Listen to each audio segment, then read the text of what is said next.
All right, it's 5 o'clock, so we'll call this meeting of Monday, September 21st to order. Our first order of business will be the adoption of the agenda. Move to adopt. Second. Any discussion? All in favor, raise your right hand. All right, the agenda is adopted. Old business, it looks like we don't have any. Oh, you said Yes, you sir. were. Yes, I want to add to the agenda under old business, resolution reestablishing a policy governing the acceptance and placement of markers and memorials within the city parks and play areas. Is Felicia here? I mean, is she going over, is she doing it with you? Or? Well, I'm sure she's on the call. I'm on the phone. I Yes, believe she is. Felicia's online. Yes, she's there. And do we need copies? Does anybody have copies of I that? have some copies of everything. Okay, we'll be good. Okay. All right, so we're going to add the markers in the parks, right? Is that what you said? That's resolution number 200436. 200436. And 1990-12. Okay. Anybody else? All right, if not, do we have a motion? Did we already make a motion? Did you make a motion? Yeah, I moved and Todd second. Okay. All those in favor, raise your right hand. Opposed likewise, I've seen none, so the agenda is approved. Okay, so Councilman Williams, let's just go ahead and go to your old business. Okay, sure. And Felicia, you chime in whenever, if I may say something that may be inaccurate, be much helpful. Okay.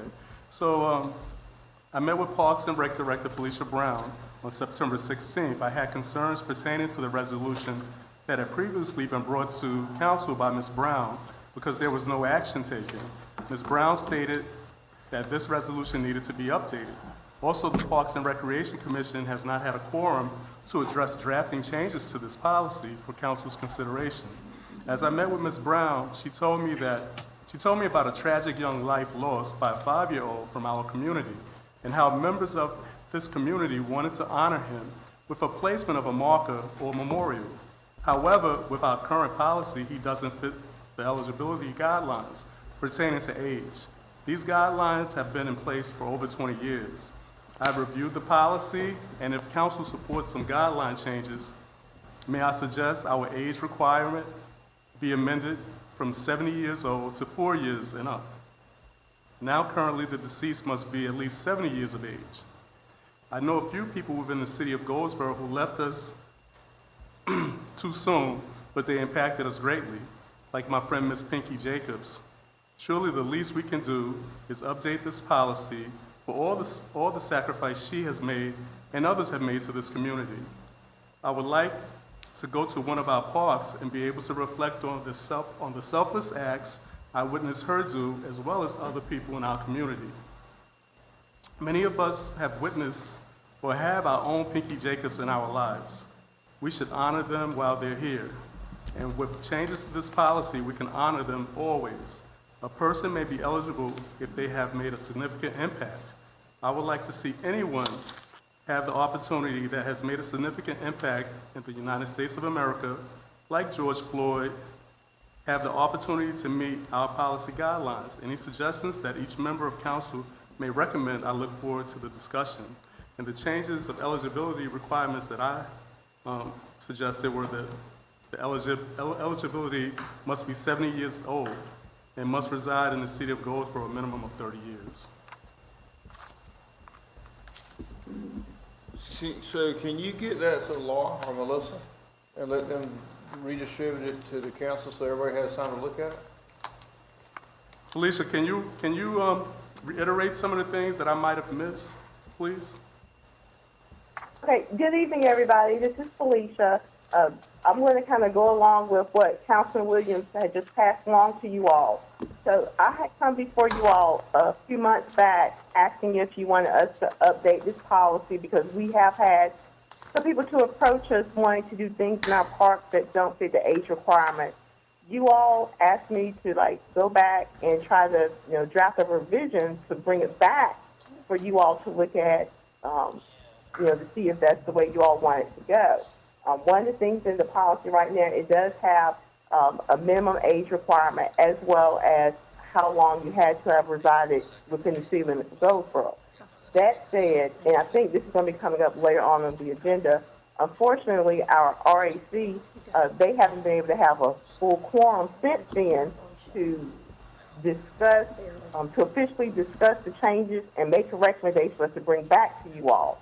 Now, several of our RAC members have reached out, done some research, reached out to other departments to see what their policy is, but as far as bringing back something official for me to bring to you all, we have not been able to do that yet because we haven't been able to reach a quorum to vote on that recommendation. Well, so Felicia, did y'all come up with a new time or not? I got this, in here where it says that y'all requested to revise your meeting time. Is that good or not good? That's, like I said, that's further along in the agenda, and that's one of the things that we're going to have for you all to discuss tonight, because again, it's something that has been discussed when we've tried to meet, but we haven't had a quorum to vote on. Yes, let's definitely move to another meeting time. That said, our RAC chair, she did email the existing members letting them know, or to try to get their thoughts on meeting in the evening versus at lunchtime, because that appeared to be a better time. And I know some of the members commented on it, and then I believe our RAC chair has sent a letter to you all where there are some signatures from some of the members saying that they're okay with that new evening meeting time. The ones that whose signatures you do not see, they either were not in favor of the evening move, or they just didn't have time to give them her name. Or their name. We can talk about that when you're here, because I can't hear you hardly anyway. I can't I'm hear sorry. that. Well, I'd like to make a motion that we approve this resolution. It's already been stated from our director that those are some things that definitely need to be updated.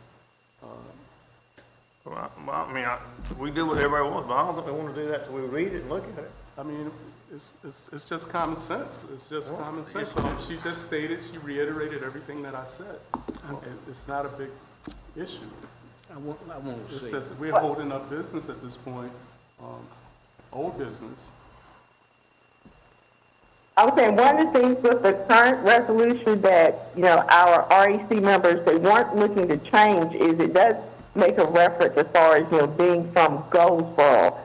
With the discussions we've had up to this point, I'm not aware of any of the members wanting to change that. They're still wanting it to be someone from Goldsboro. It's just a question of were they going to recommend lowering the age requirement. I can't I understand. mean, I don't think there's any emergency to do it tonight. What I does the can't board hear want to do? it. You can't what? I want to see it. I can't hear it. I just want to see what they're saying. Yeah, I'm having trouble hearing also. So if I don't know if IT is on the call, but if we're having issues with a couple council members here, we got a long night ahead of us, so maybe we need to try to work on some adjustments with the sound or whatever, because we got a long night for us to not already be hearing. I second your motion, Councilman Williams. Thank you. It's been moved and seconded. Is there any discussion? All I those have, I have a question before we get to that point. What is the holdup, Ms. Felicia, on, because I was on the call with the Parks and Rec Commission that day when we didn't meet the quorum. What is what's the holdup, and what are we trying to revise on this? All right, hopefully y'all can hear me better now, but it's a couple of holdups. So first, the REC, we have not been able to have a quorum to actually fully officially discuss this, Right. go on making recommendations for me to bring back to you all as a council. That said, some of the REC members, they have reached out, to other places, I was saying earlier, to other Parks and Recreation departments to see what their policy is. And so they have some recommendations to bring to the full council, but we haven't had a chance to fully listen to those recommendations as well as for them to vote on the recommendation as far as making changes to the policy for me to bring back to you all. So, when I brought the issue before you all for a few months ago as well as now, the policy is what it is now. It was just a question of do we want to make any changes to it, which our RAC members that they did definitely look at it and say, yes, a little outdated, we need to make some changes. But again, we haven't had a chance to meet as a full quorum to vote on what those recommended changes are for us to bring before you all. Yeah, because I remember there was a question on the floor during that meeting of the difference between a memorial and a marker. Like, I think the young lady said something about she wanted to put a bench or something in memory of versus Right. a marker. I do remember hearing that on the call, and I got cut off. I don't know if my mic kept muting or what, but when I was trying to ask the question, that was one thing I wanted kind of in writing, because that's something seen in different cities about memorials versus markers and who gets. We could have 100 people that want a memorial, and if you don't put a cap on it, you know, you can have, in my opinion, that was a question I was going to ask the other night.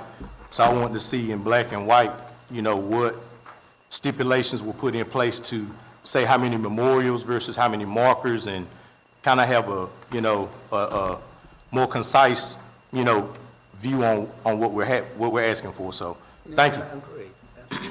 You're welcome.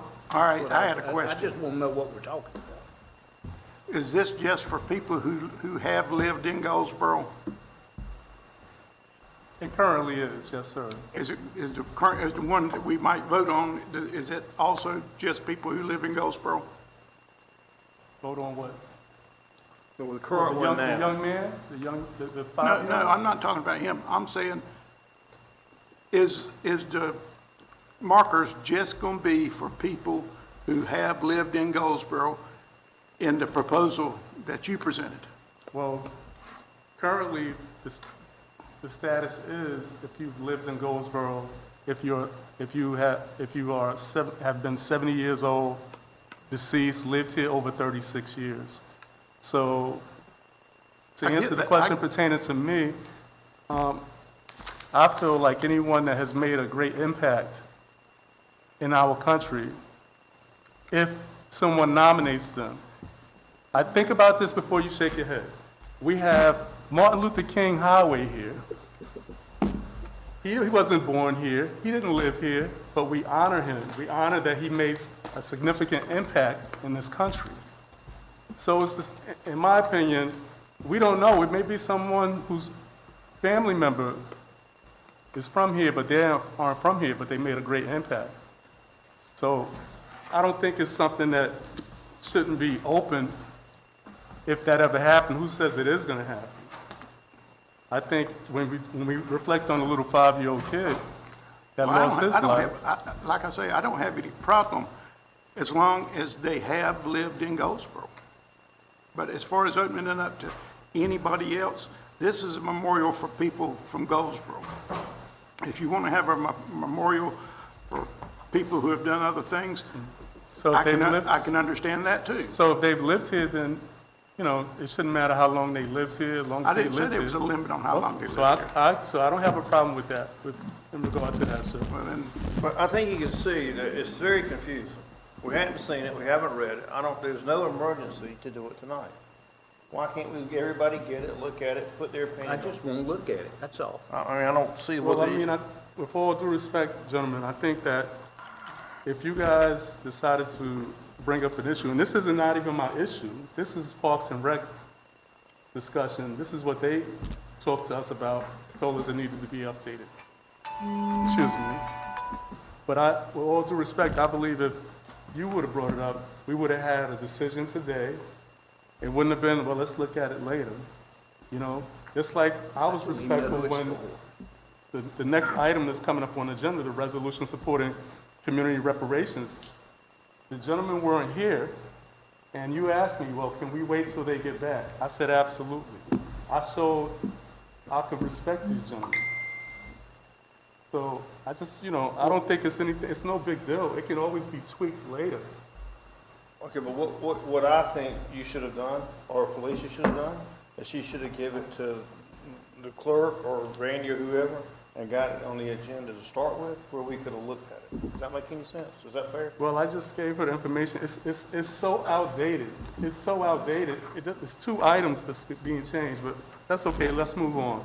I see where we're going here.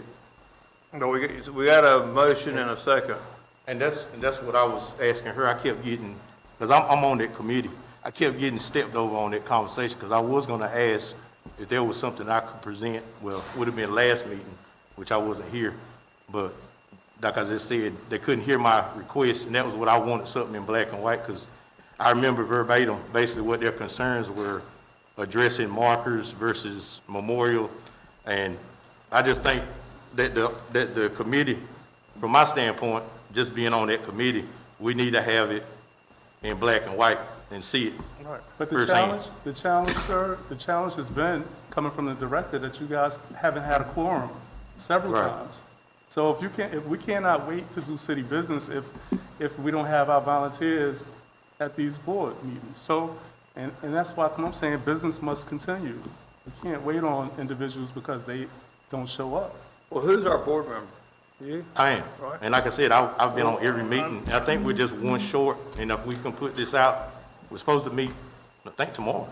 I mean, so, So you, between you, if it- Felicia, and whoever's there, Right. y'all ought to be able to come up with. and I don't count as a number, I'm just a, But you can but still you know, suggest. right, so. Mr. Mayor, Felicia, we have an item on the agenda tonight to look at the commission's scheduling, and in particular will be the Recreation Advisory Commission, and it's already been discussed. You have a problem of getting quorums during your 12 o'clock meetings. Should this be changed to 6 o'clock or a time that you would prefer? Do you believe that you would be able to get a quorum at the next meeting?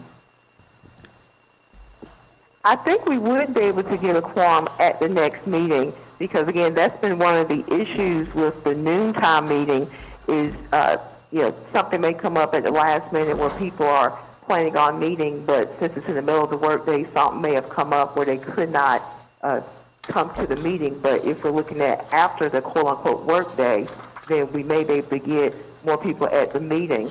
And where that time came from is I've shared with the current RAC members is when I first started working with the city of Goldsboro, we were actually meeting in the evening. The RAC was. It was meeting, I want to say the meeting time was either 5:15 or 5:30. And then at some point with the change in membership, it got moved to a noontime meeting, but we just seem to be having issues with reaching that quorum now with the noontime meeting.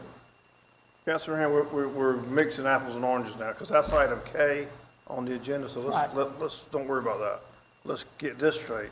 Well, my point there was that if she felt, and Councilman Pollock feels, that we can improve the attendance and get a quorum, then I would concur with Councilman Pollock that that commission review this before it comes back to us. Well, I mean, I think that, I agree with that, but that's still separate than. Yeah, I understand, understand. Let's vote on this. So the motion was to pass whatever it was tonight, and I'm not trying to shorten that because I don't know exactly what was in there or not in there. And Councilmember Matthews seconded, and Taj, I don't think, made a comment. So does anybody else have any more comments about that? All right, if all those in favor of approving the motion, raise your right hand. Opposed likewise? Okay, so we're gonna move it to, but I still think, Councilmember Williams, we gotta figure out who's gonna present it. I mean, is it you and? No, it's not my job. Yeah, so It's not my job. We'll talk more about that. I think we need to get Parks and Rec to get it through that committee and then get it back here as soon as possible. Yeah, I think that'll be So I do fine. agree there's some antiquated provisions in that Okay, ordinance that need to be addressed. all right. Okay. Then, if there's nothing else under old business, we get a new business, and there's a resolution supporting the community reparations for Black Goldsboro. Did anybody call Mr. Foster, being that he brought this up on the agenda? I mean, I didn't. Councilman Williams, I didn't speak with Commissioner-elect Foster. I did speak with my family member that lives in Old Fort, which is about 26 miles in the foothills south of Asheville. And she referenced me to an article from Asheville, which is where the template came from. And basically, the July 14th vote, so this actually happened in the earlier part of the summer where they made this vote. It made national news, New York Times. But she later told me that all of the stuff that they put out was kind of a smoke screen and nothing really came into fruition in Asheville. I mean, I'm 100% in belief that there need to be reparations. But however, it's in the form of, in my opinion, federal or the minimum level state government, which Cory Booker put in legislation in January 19th of 2019. Actually, I took the time to teach, once I heard the councilman bring this up the other night, I actually went to well, they don't even put it in the curriculum to teach this in school, so I had to kind of deviate from the curriculum and do all the history of all the legislation for the Native Americans that received it. Even General Sherman, the first term of 40 acres and a mule was in his order number 15, which they gave the land, but then it was taken back. You know, I think we can all admit that slavery was a very heinous act in this country that set African Americans back, even in the wealth gap. For every dollar, 6 cents in the black community is seen in comparison to every dollar in a white household. That has set a catastrophic domino effect for prosperity for blacks in this country. Even my great-grandmother that lived in Little Washington before it was housing authority. Urban renewal came through and diminished and killed that neighborhood. Gentrification is a word we're hearing a lot about now, which is something that is happening in the community. But some of the sound bites that were left out of the Asheville proposal, which I have it here, I didn't have enough time to give a printout to everybody. But even though they apologized for urban renewal, they didn't change a single policy.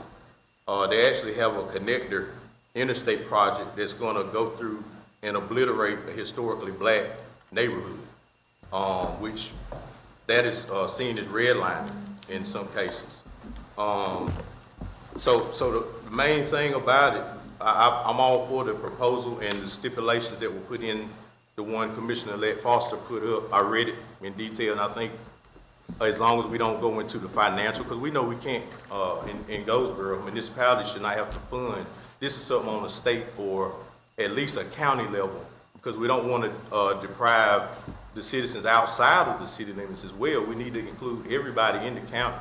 So at the minimum, it needs to be presented, in my mindset, to the county, because you have people, blacks, that were disproportionately separated and put in the county as Dudley, that are left out of this proposal. It's just, and Asheville, by the way, is one of considered the most racist cities, as they say, in North Carolina, which I'm finding that out through further, and their population is 12% to our demographics of 61%. So it's even, I mean, had it been more of a situation where the numbers match, but like I said, reading the resolution that Councilman Foster, Commissioner-elect Foster presented, I read through everything. As long as it doesn't get into a financial reimbursement that would deplete city budget, I'm all for the resolution. I just wanted to throw out some facts. And one thing I want to say, because I've been in a lot of conversations with this, a lot of my constituents have called me and asked how I felt about this. This is something that personally affected me. The house that I live in, when I purchased when I was 26, Mr. Peacock is a close neighbor of mine, and I asked him, did he know the provenance of who owned my home? Well, his family owns a lot of that. At one time was farmland, but he couldn't tell me who owned my house. So I did the research, went to the Register of Deeds, and I'm the fourth owner of a house that was built in 1926. The first transferal of the deed was in 1949.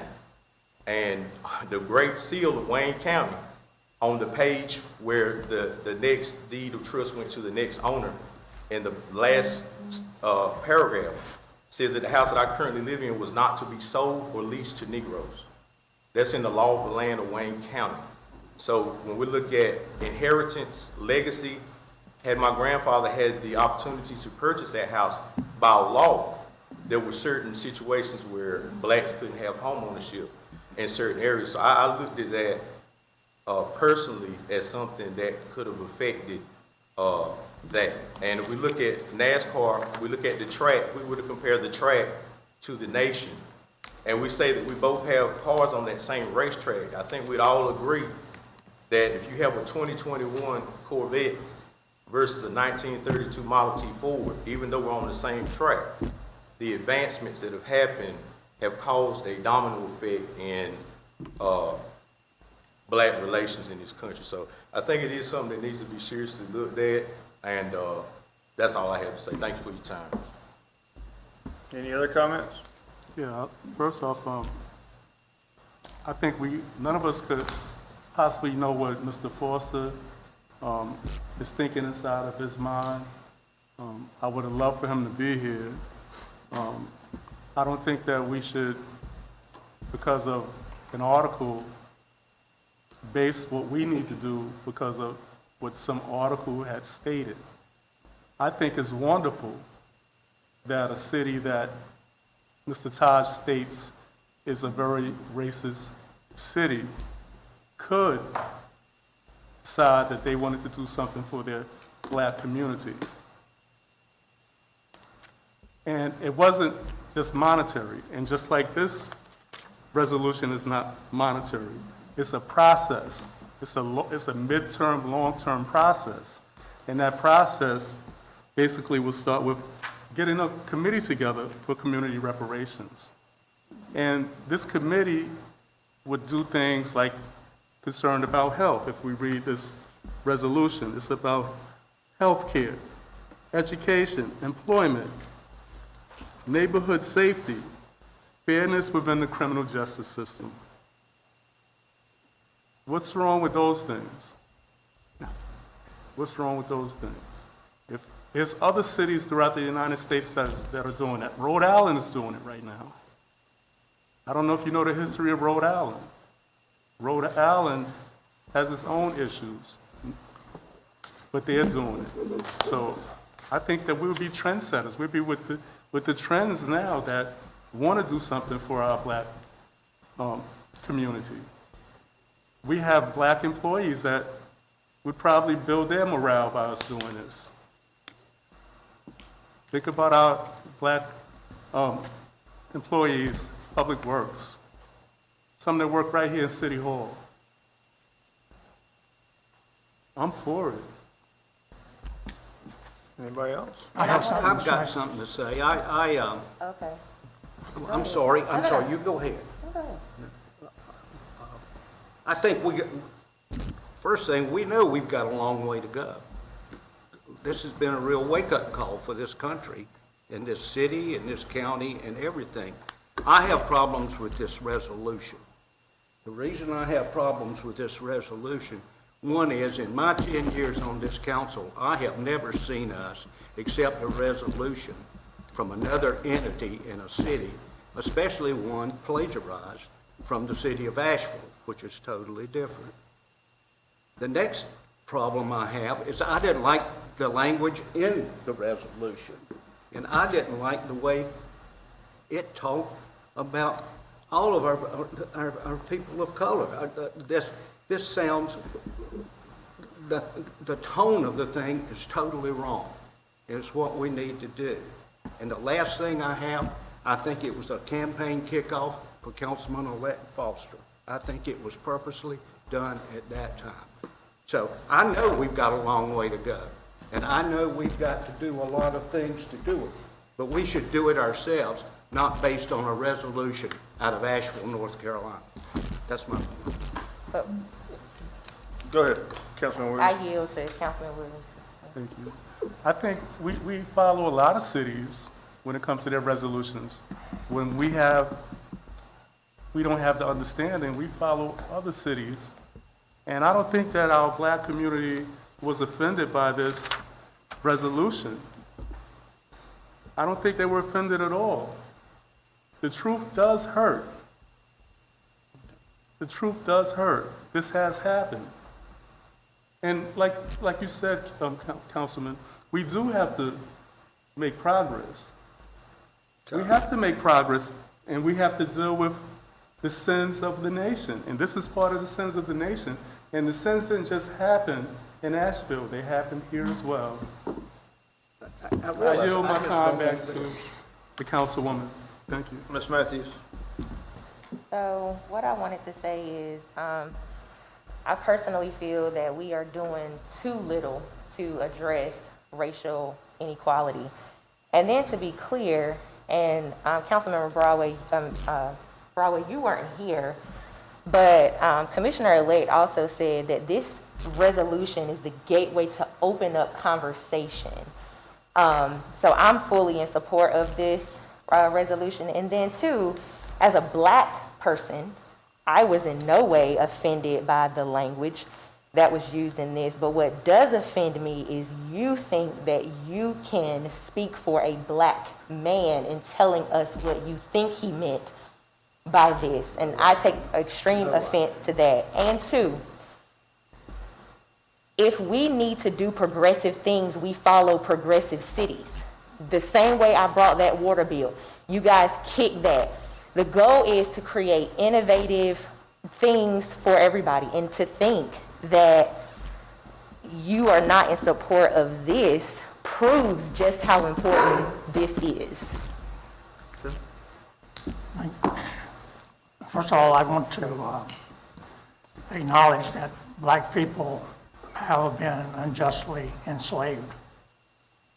I also want to acknowledge that Black people and other people of color have been unjustly segregated. I also acknowledge that many Black people and other persons of color have been unjustly incarcerated. However, there are other charges contained in this document that may have occurred or that were imposed or directed upon Black people by government agencies in which Goldsboro was not responsible for or responsible for initiating. That being the case, I cannot support the proclamation as written.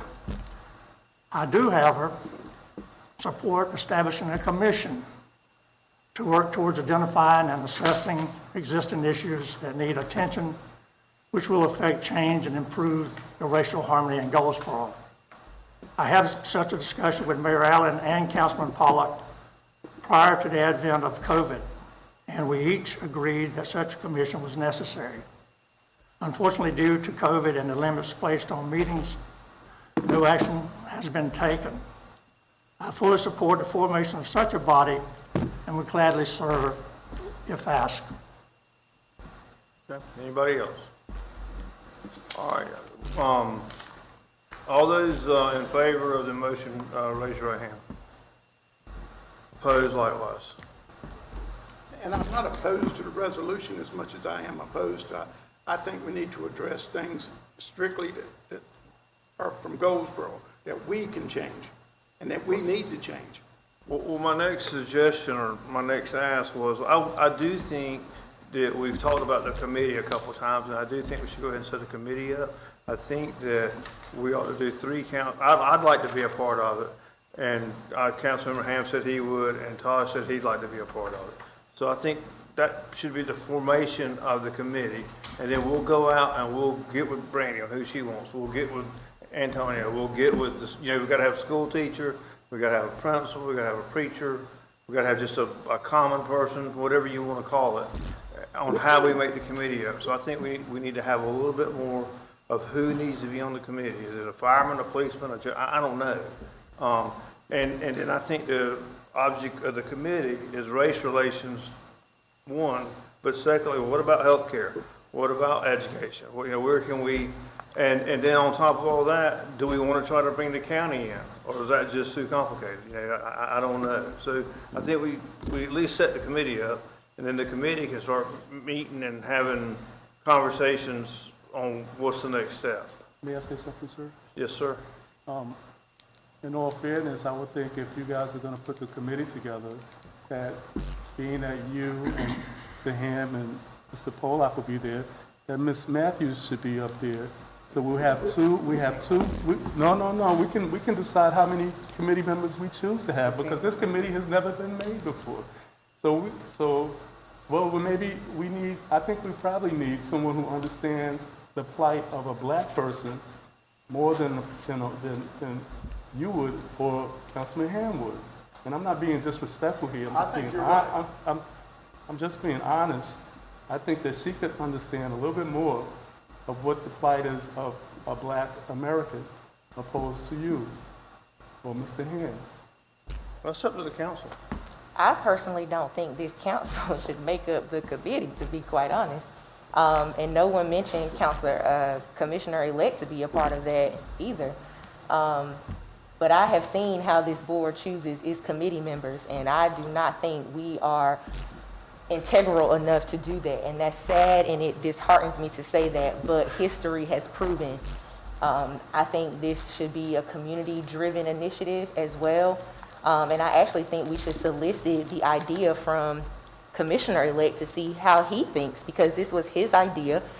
He the one that mentioned a committee, so maybe he already has a vision of how he thinks it should look before we just step over him and take over and already assign 3 people for a committee that we haven't even created yet. I don't think that's fair, and I think that's way premature at this moment without talking to Commissioner-elect first. And that was my biggest question that night, because as a county representative, you have a larger platform than we do as a city. And there's more funding from the county, as we all know. So I was kind of taken aback that this wasn't proposed at the county level before it came to the city. You know, the school system is funded by the county, which distributes money to the city schools and various schools in the county. So that was what my initial question was, as minimizing the numbers versus the expansion of the entire county. And like I said, that was my major concern, and as to why it wasn't proposed on a higher level before it came to us on a lower level. So I think just for the record, that was my question, because I mean, you get more from the top than you do from, and the funding that they could solicit from the federal government. I mean, we're based on, as a municipality, tax dollars and things of that nature. So even to finance this campaign would arbitrarily affect tax dollars and taxpayers, which 61%, as we said before, are black. So they would be the ones, you know, in some cases, hit the hardest, because we make up the higher numbers. So there were so many variables in that, but the committee, as Councilmember Ham said before, we had talked about it before Corona. I was on board for it. I covered 2 categories. You said the firefighter, school teacher. I'm 2 of those right now. So, I mean, and I'm also in my community. Well, let me ask y'all this. We can go back up, and we can let Councilmember Foster take it to the county and let the county try it. Well, That sounds great. I don't think the county is the right place for it. And the reason why I say that, we are a city. The county is spread out. Mostly everyone from the county comes here, and they interact with people who may live in the city. So you're going to have more interactions with people coming from the county, all levels of the county, and they're coming and they're interacting with people who live in the city. So in order to make it more of a utopia type of scenario, it should start here. We should educate folks here. You know, let me give you a perfect example. And I'm not trying to be disrespectful to any citizen in this community. Yes, sir. But when I see a baby, if I see a white child and I wave at him and he seems frightened of me, that's very concerning to me. And it's also harmful to that child, because one day that child is going to have to interact with someone from a different color. So in order to prepare that child with life skills, one day he's going to bump into someone that's from a different walk of life. This is the perfect place to start in the city of Goldsboro. It really is. You know, if you start in the county, even though they may have numbers in the county, they don't come together like they do in the city of Goldsboro. So that's just my consensus. Yes, sir. I mean, I agree with him. Somebody pick what you want to do. Well, you got to vote. Huh? We voted already. Make a No, we haven't decision voted on what? having a committee or not. Oh, but we voted on the resolution. Well, Yeah, we voted on the resolution, but we haven't voted if you want to set up a Can- committee or not. Because nobody's, you know, Ms. Matthews talks about my integrity, which really does not do anything to help race relations either. And, you know, my thinking is if we have a commission, that each council member bring in the names of 3 people, and they don't have to be in their district.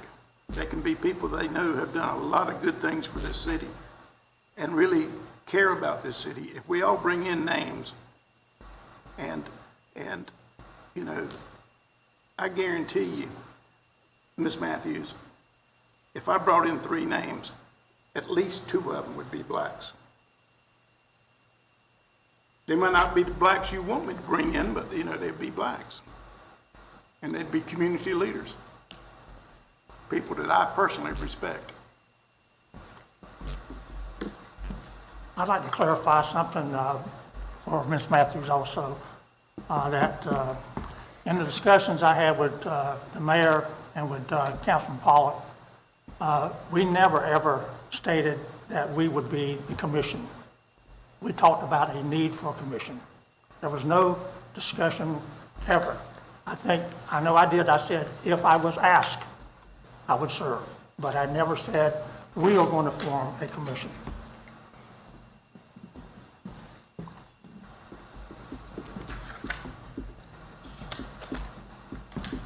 well, I mean, somebody needs to decide what y'all want to do. We either do that or we can do nothing and let it ride a little bit more. I mean, I make a motion, we set up a commission. you what? I make a motion that we set up a race relations commission, one to tell us where we are right now and to tell us our ways that we can improve it. Okay. Who would you like to be on the commission from the I council? said that each council member bring in names of people. Well, you got to have somebody from the council on the commission. You want to do that later? Well, you said you wanted to be on it. Taj wanted to be on it. I have no trouble with Councilwoman Matthews being on it. Well, And I personally, no disrespect for Mr. Ham, but I think that it would be better for the community if we didn't put 2 whites from the council on with just 1 black. I'm fine with that. Whatever somebody just needs to say what y'all want to do. I have a question. If we can go back, since this is a new commission, I'm sure there have been commissions in the past that were new at the time. If we can go into the, I guess, the transcript to see how they were devised before we make any vote and see what I like to go by black and white, what's in the verbiage of the policy. So we can go back and look at, say, for example, our most recent commission that we came up with and see what the guidelines were to implement those before we, just pull stuff out of our head or hat. Before we even make a motion to do this, see what the guidelines are for what our most recent, because I hear some people say we can have 3, we can have more than we want. So that needs to be ironed out before we implement anything, in my opinion. Can you do that, Ron? So can we? We've got the boards and commissions and ordinances y'all passed, and y'all amended those, I think, a couple of years ago, or a year ago. I mean, it can be sent out to each of the council members, and y'all can take a look at it. All right. And go Let's from start there. I think we need And to do send that. it to us, Ron. Yeah. You know, So, one other thing, if Councilmember Ham wants to serve on that committee, and let's say 4 other council members want to serve on that committee, I think we should remove it under the power of the city, because if he wants to serve on that committee and he thinks he can contribute or even learn some things, I don't want to rid him of that opportunity. So if that means that we have to be limited on what we can do, and again, I think we're trampling all over the person that even brought this idea, because I think, and I don't want to speak for him by no stretch, but I'm pretty sure when he presented this, he had a what happens next plan. So I would like to solicit his ideas and see if he's already covered this base that we're trying to slide home on. And I don't want to limit anybody in their interest to sit on that committee. So again, I think it should be community-driven with the city support. And I think that'll be a great step in the right direction, but I think we should solicit the idea and the vision from the person that brought this to us, Commissioner Leigh Foster. Mr. Mayor, I withdraw my motion. Ron, one more thing to check. I think it's the deal that we can't have more than 3 people. I mean, I don't see where that goes, I don't see how You you. can't have 4 council members because then you have a quorum. Because you can have a problem, then you have a meeting at the city council. Yeah, and so then the question, well, what I was getting to is, if you notified the meeting, I guess you could do that? If you Or do what now? if you said, okay, we're gonna have a meeting in 48 hours, if you notified the meeting so that the public would know, then we could do that, right? Yeah. I mean, So if we decided we wanted to have 4 people, the only logistics of that is it'd be public meetings and we'd have to notify the media and everybody else, right? Well, it would be a council meeting too. Okay. That's correct. All right. Can you have a council, but you can still do that. Yeah, but you still have to do the same formalities that you do for a regular meeting. as Okay. far as Well, I'm agenda just, and everything else that's got to be if it followed. got down to that, that would be a way, is what I guess I'm asking. Okay. All right, so where we're at right now is you're gonna send everybody what it is to set up a committee. Well, I'm gonna send the boards and commissions ordinance that y'all previously passed. Okay. That has the rules and everything.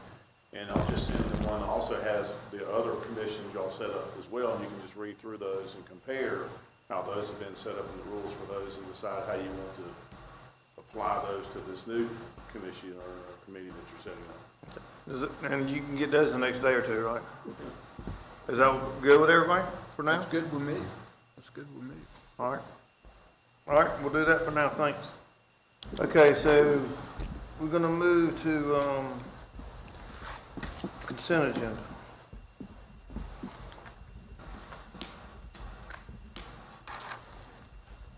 Hey Randy, is LaToya here? Okay. I want her to talk about the census. Hey, Ms. Catherine. Hello, Ms. Catherine. Good evening. Our first item tonight is establishing a grant fund ordinance with coronavirus aid relief economic security for tax special revenue fund. Council adopted a resolution on September 18th in a memorandum of understanding with Wayne County as the subrecipient of CARES Act funding in the amount of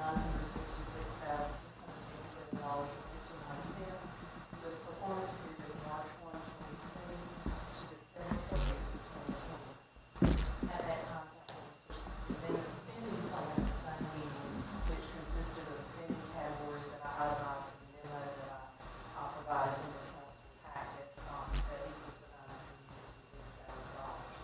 There is no match required for the grant, and we are required by the agreement and by the grant to allocate these monies into a fund so that we can track them separately, which is why we recommend the set up of a special revenue fund. So we are recommending tonight that the tax grant project ordinance for the CARES Act special revenue fund. Was it,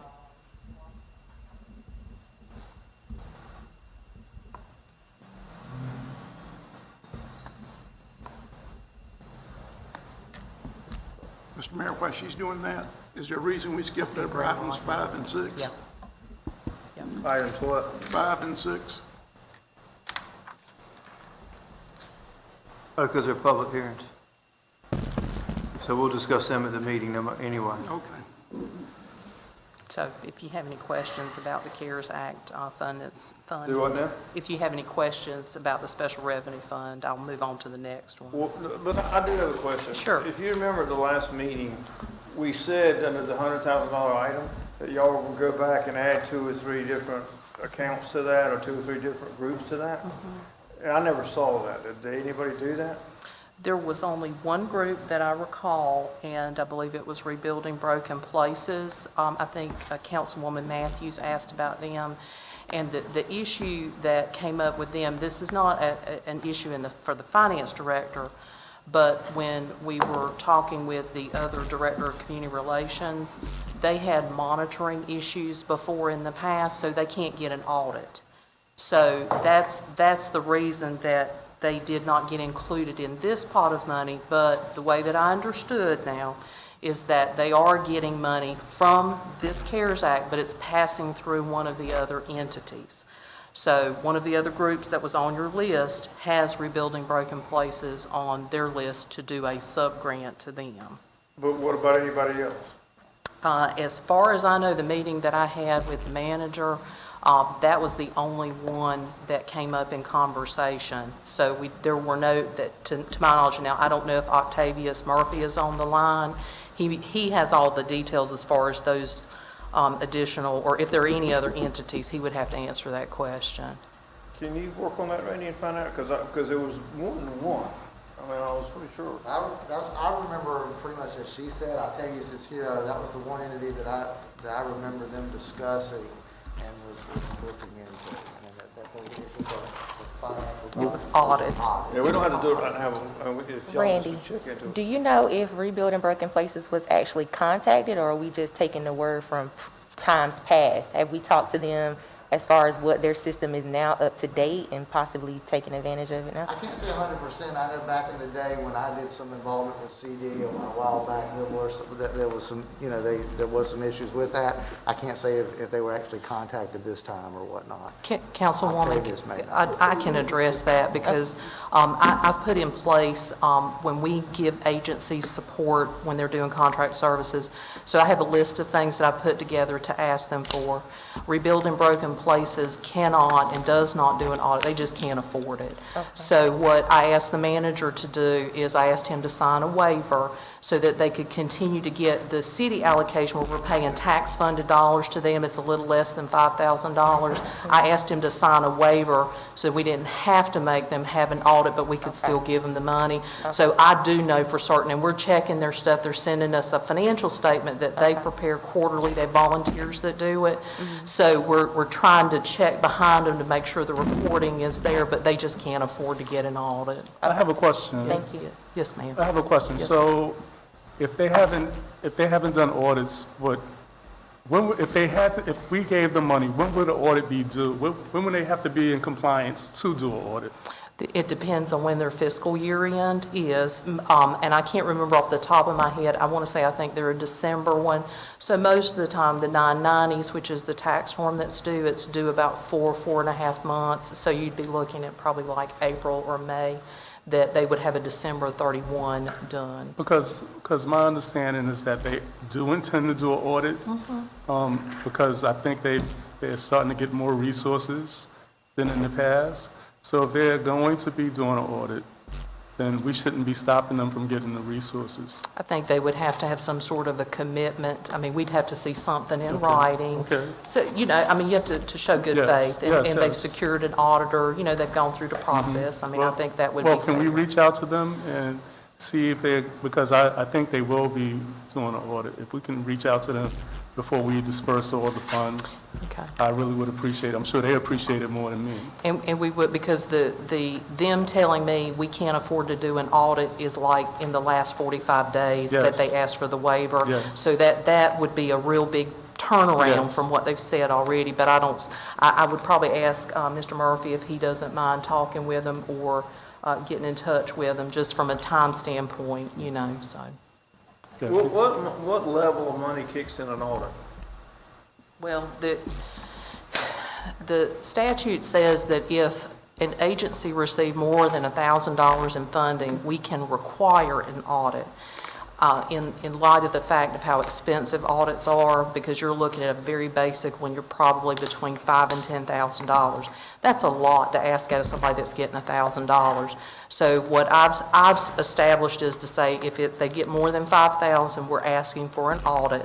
And then if they can't provide one, they're at that $5,000 mark and they can't provide one, I've asked the manager if he would sign a waiver excusing that requirement. So I just think it's one of those things, if you start inching up past the $5,000, I do think they need to have some financial accountability and they need to have an external source, validating their financial statement, so. I think wages just finished an audit, and I think some money is going to that area. Yes. Yeah. Through the wages thing. I was in a meeting last week, so I think wages is involved with that. So if you can find out if they're going to be doing an audit shortly, because I believe they're in a position now where they can do an audit, that would, you know, I'm sure they'll be pleased to know that they can comply with the rules and regulations that we have for them and that federal government has. But you're talking to Octavius now. Yes, I'm talking to Octavius.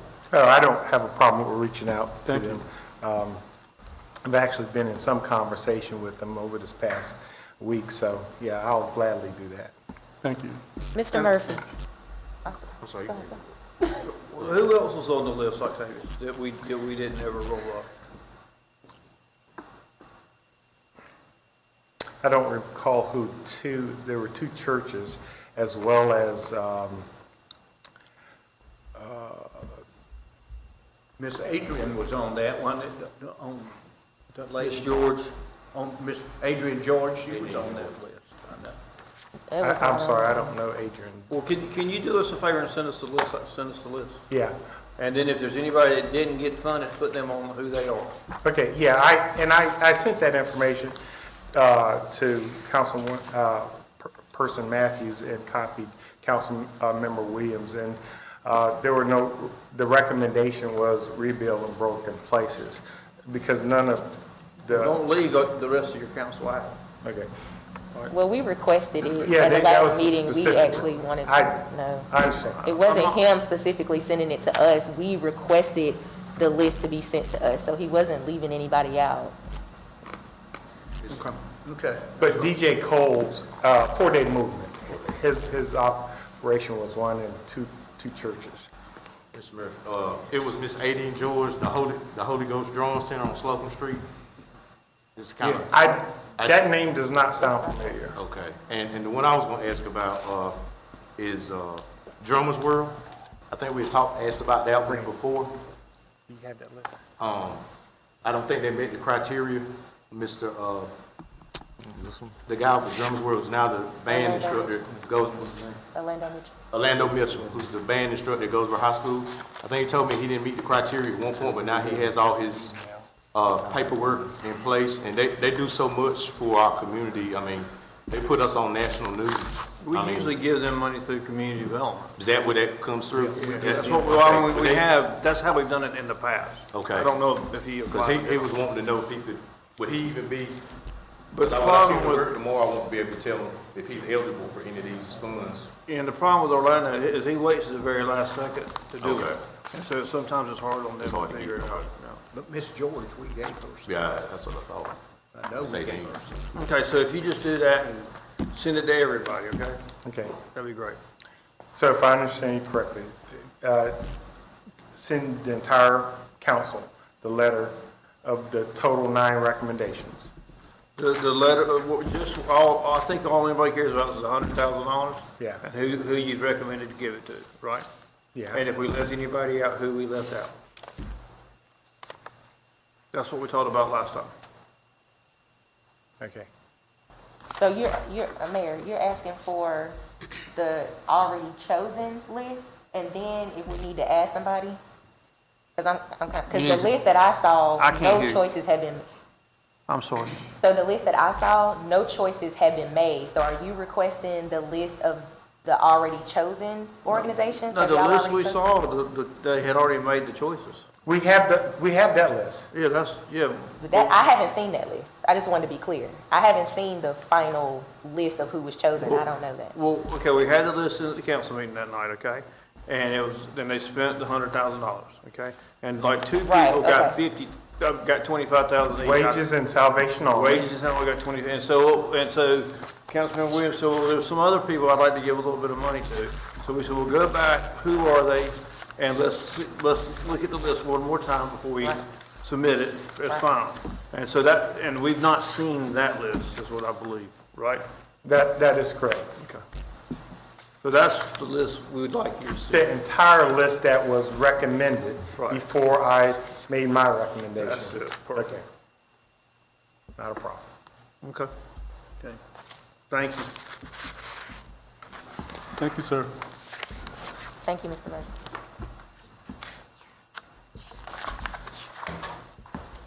I guess we got item G now, Catherine? Yes, sir.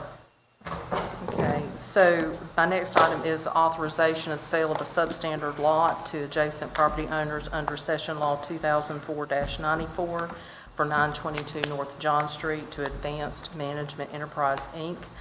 We have received an offer on this city-owned property, and we must either accept or reject the offer, and if accepted, authorize city officials to execute the instruments necessary to transfer ownership. The offer is $1.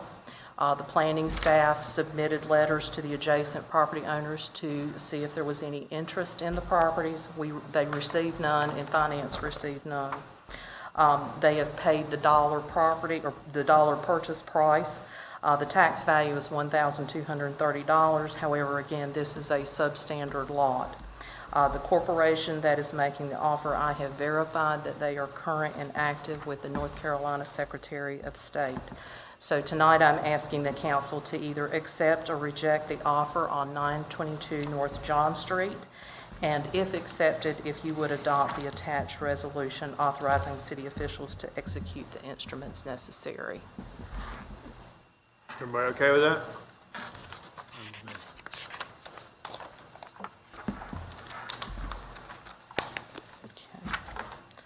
All right, item H, I have an authorization of sale of jointly owned property for 821 Olivia Lane to Stephanie Ross. Wayne County has requested concurrence by the City Council for jointly owned property at 821 Olivia Lane, which was obtained through tax foreclosure. The county conducted the sale under the upset bid process and approved it at the July 8th, 2020 meeting. The offer was $4,500. The bid deposit was $225 with a tax value of $9,140. So it is recommended tonight that the council adopt the resolution declaring the property surplus and authorizing city officials to execute the instruments necessary to transfer ownership to Stephanie Ross. Everybody good?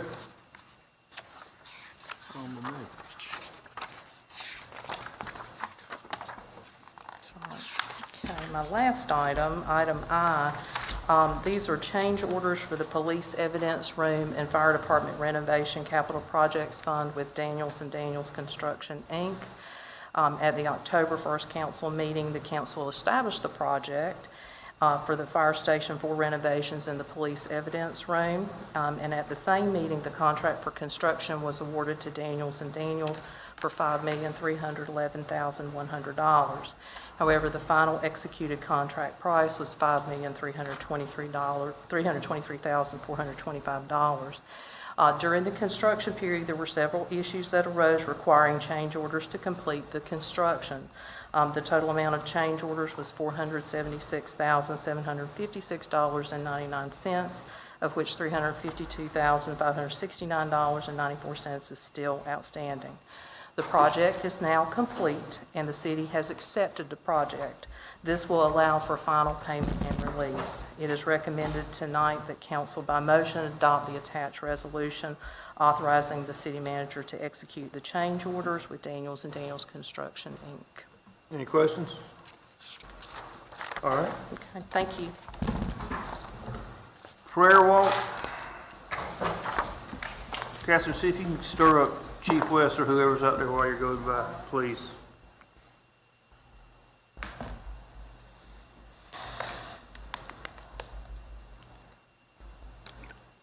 Good evening, sir.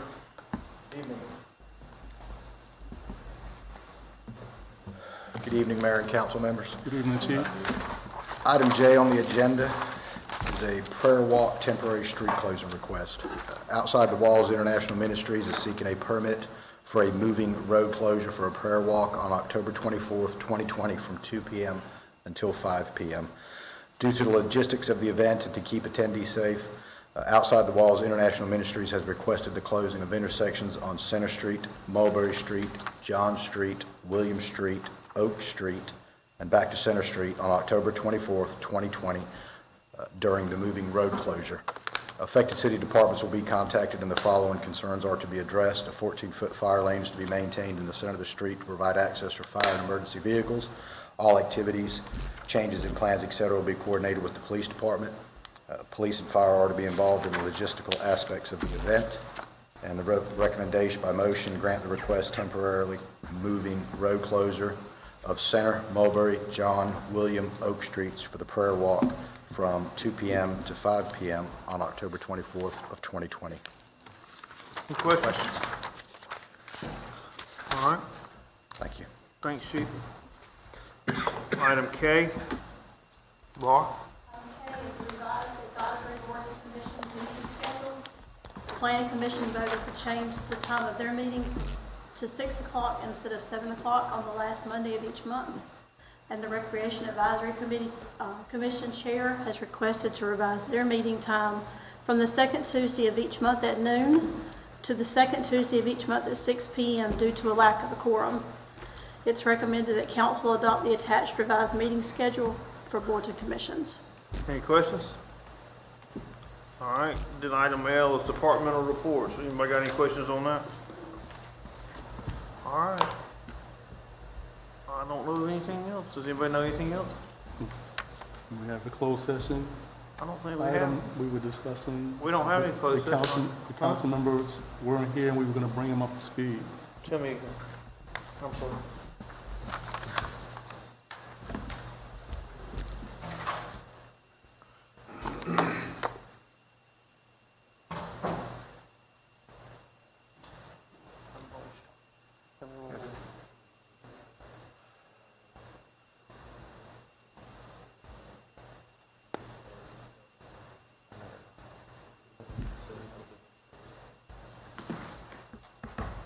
Okay, so when the closed session to discuss.